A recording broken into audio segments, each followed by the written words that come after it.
I found myself in a room whose towering walls were lined with rows of filing cabinets. Curious, I stepped up to one and opened it, revealing thousands of index cards. So I grabbed a chunk and began to leaf through them. First word, Ernie. First lie, yes, I ate the peas. The shocking realization struck me then. Here in this room was cataloged every aspect of my life. Every action, every thought, for good and for bad. Every dream, hope, and desire was listed here on these cards. The other thing I realized was that every card was signed with my name, my signature.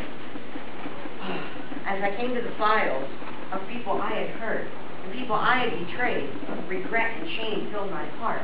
I felt sick to my stomach, and I knew I had to somehow destroy these things.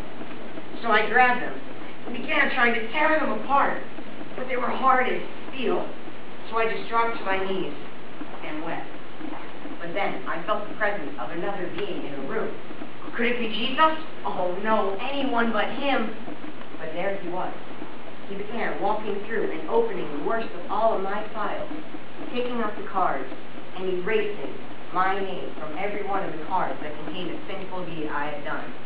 I tried to apologize, but nothing I could say could really convey the hurt that I felt. I'm sorry, I finally managed, but the words echoed through the vast corridors of the large room. Give these to me, he said. And as I did, he took them and began to rip them one by one and made them new. He began to sign these new cards with his own beautiful name.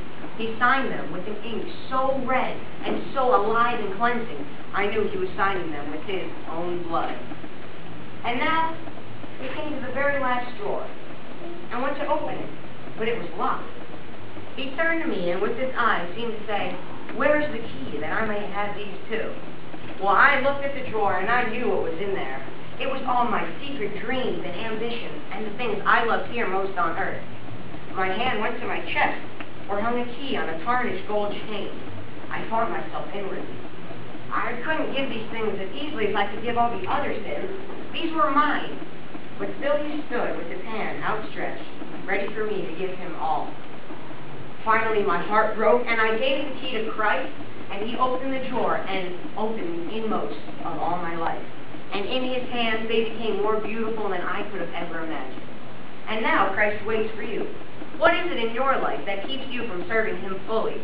It's very easy to give him those little embarrassing sins that we all do. But I guarantee you, if you give Christ your whole life, he will do something beautiful for you.